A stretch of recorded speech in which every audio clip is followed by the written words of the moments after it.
여러분 안녕하십니까? 여수 MBC 뉴스투데이입니다. 광양시가 관내에 거주하는 모든 대학생들에게 장학금을 지원하는 복지 사업을 추진하고 있는데 시의회 강한 반대에 가로막혔습니다. 광양시가 세부 추진안을 다시 수정해서 의회 동의 절차를 거칠 계획인데요. 이번에는 의회 문턱을 넘어설 수 있을지 관심이 모아지고 있습니다. 김주희 기자가 보도합니다. 지난 3월 광양시의회 제335회 임시회 시정집 광양시 대학생 생활비 장학금 지원 사업을 두고 집행부와 의회 사이에 공방이 일었습니다. 광양시는 대학생 생활비 장학금의 지원 필요성을 역설했지만 의회는 형평성과 예산 부담 등을 이유로 강하게 우려를 표명했습니다. 급기야 서로 날선 반응을 보이기까지 했습니다. 4월 달하고 10월 달 사이에 그 기간 동안에 저희들이 의견을 많이 제시를 했죠. 누가 제시했어요? 우리 소영배 의원님 제시했어요? 뭘 했습니까? 제가 제시를요. 예. 뭘 했는데? 입 아프게 저기 제시를 했습니다. 예?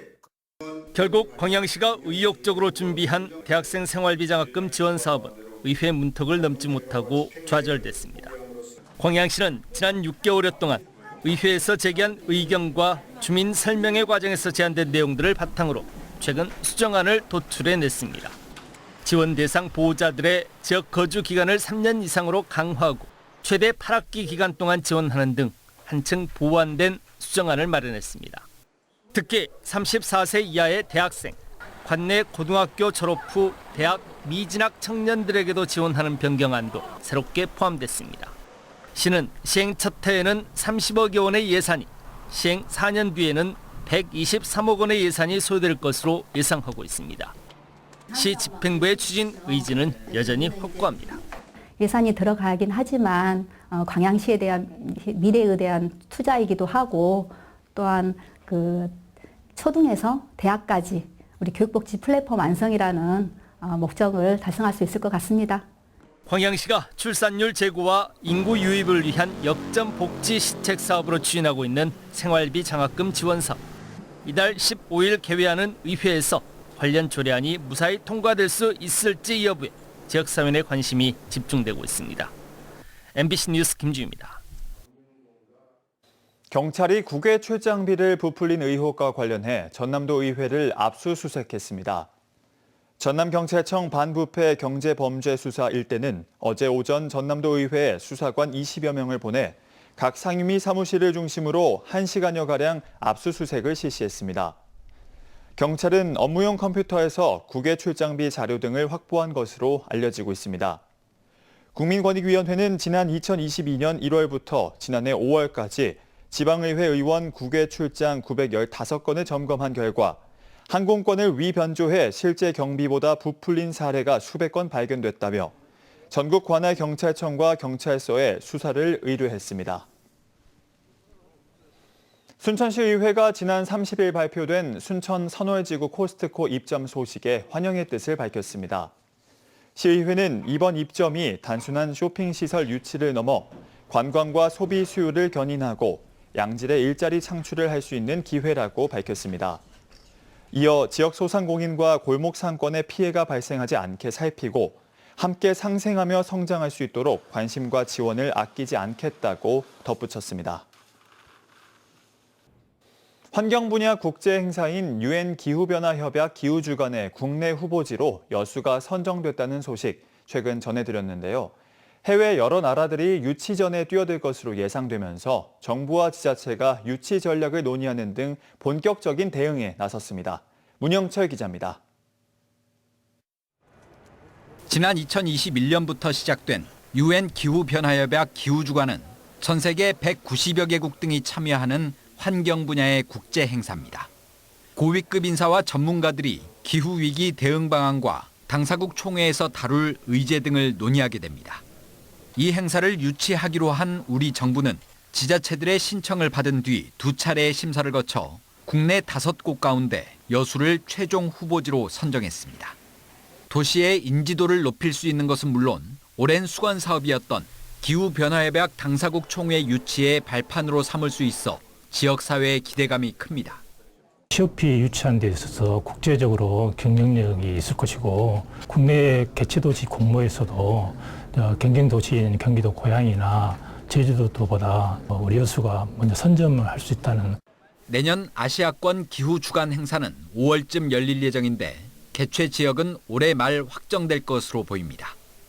기후 변화에 대한 관심이 높아진 데다 적지 않은 파급 효과로 지금까지 우리나라를 포함해 4개국 이상이 유치전에 뛰어든 것으로 파악되고 있습니다. 어제 환경부와 함께 대응 방안을 논의한 여수시는 국제 행사 등에 직접 참석해 전방위적 유치 활동을 펼치기로 했습니다. COP30이 브라질 벨랭에서 열리게 됩니다. 저희 여수시를 비롯해서 환경부 장관님이랑 관계자분들하고 면담을 통해서 우리 의지를 좀 더 강하게 피력해야 되지 않겠나. 전라남도와 여수시는 정부 예산과는 별도로 기후주간 행사에 필요한 자체 사업비를 내년 본 예산에 반영하는 방안도 검토할 계획입니다. MBC 뉴스 문형철입니다. 전남도가 철강 산업 침체로 어려움을 겪는 광양시를 산업위기 선제 대응 지역으로 지정해달라고 공식 신청했습니다. 광양시는 지난 2분기 기준 1차 금속 산업 생산액이 지난해 같은 기간보다 9.43% 줄었고 포스코 광양제철소의 주요 제품 매출액도 모두 감소한 것으로 나타났습니다.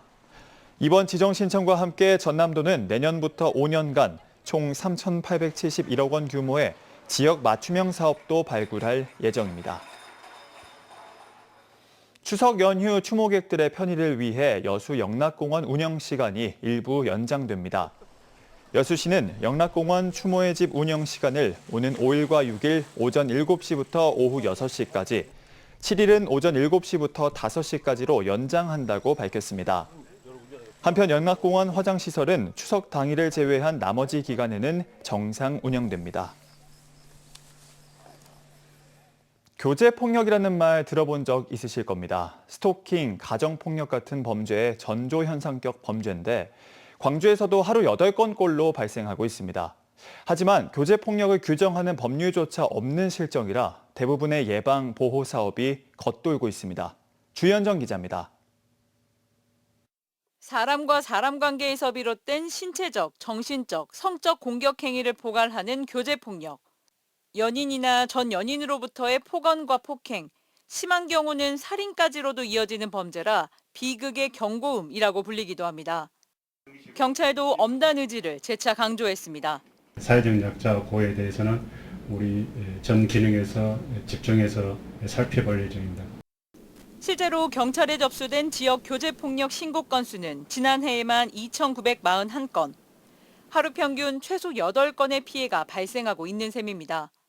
불과 4년 전과 비교해도 2.5배 이상 늘었습니다. 하지만 사회 안전망은 부실합니다. 교제폭력 피해자를 위한 주거 지원이나 치료, 상담, 법률 지원 등 대부분 일이 일어난 다음에 가동되는 전형적인 사후 약방문식 대처에 머물러 있습니다. 서비스를 이용하시는 비율도 사실 예산의 범위 내이기 때문에 굉장히 한정적이고 경찰이 하는 일을 보완하는 정도인 것 같아요. 교제폭력을 방지하기 위한 실효성이 있다라고 평가하기에는 너무 이제 미미한 수준인 거죠. 사업비 부족 등 지원 여건도 열악해 한 해에 3,000명 가까운 교제폭력 피해자 중 실질적인 지원을 받는 이는 10에서 20명 남짓입니다. 그나마 광주는 가해자 재범 위험성 평가를 실시하고 있지만 이마저도 사업비가 부족해 조기 종료되기 일쑤입니다. 교제폭력만을 다루는 독립적인 법률이나 정책 자체가 없다 보니 접근 금지 조치와 같은 초기 개입도 할 수 없는 실정입니다. 피해자가 처벌을 원하지 않으면 사건이 종결되는 반의사 불벌죄인 것도 문제입니다. 현장에서는 제각기 흩어져 있는 관계폭력 관련 법률을 일원화하는 것부터 필요하다고 지적합니다. 가정폭력, 성폭력, 스토킹, 교제폭력 각각의 피해에 따라서 추진 체계가 이루어지고 있어요. 그게 아니라 개별적 피해자에 지원하는 것들을 조금 여성폭력 피해자의 큰 틀로서 추진 체계 안에 지침을 변경해서 누구나 다가. 교제폭력 관련 법안은 최근에야 처음으로 국회 상임위 문턱을 넘었습니다. 이번에는 교제폭력 법안이 제정될지 국회로 시선이 쏠리고 있습니다. MBC 뉴스 주현정입니다.